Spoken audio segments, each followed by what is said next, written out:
Alors, à fleur de peau, c'est l'histoire de Emma Eggs. T'as compris le jeu de mots, eczéma. Qui du coup a 25 ans, elle n'est pas très sûre d'elle au début de la pièce de théâtre. Et qui aimerait bien rencontrer quelqu'un. Elle va jusqu'à mentir à sa famille sur le fait qu'elle a rencontré quelqu'un, donc maintenant il faut qu'elle se bouge et qu'elle rencontre vraiment quelqu'un pour le présenter.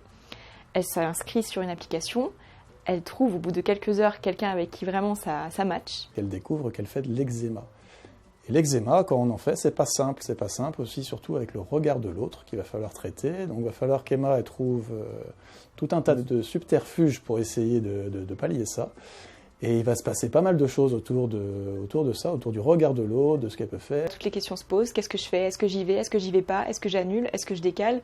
Qu'est-ce qu'il va penser de moi maintenant que j'ai de l'eczéma sur tout le visage?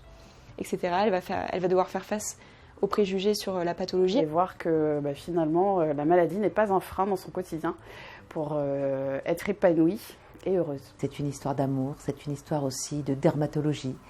C'est une histoire qui va nous permettre de découvrir les émotions des protagonistes qui sont souvent assez puissantes et qui, justement, les empêchent de vivre une vie comme la plupart des jeunes de leur âge. Pour moi, c'est vraiment l'expression des sentiments par le corps plutôt que par la parole.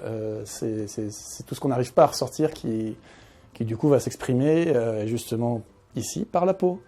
Si je dois résumer du coup la pièce de théâtre à fleur de peau, je dirais du coup eczéma forcément, et puis beaucoup d'émotions. Je dirais que c'est acceptation et surmonter. Ça gratte.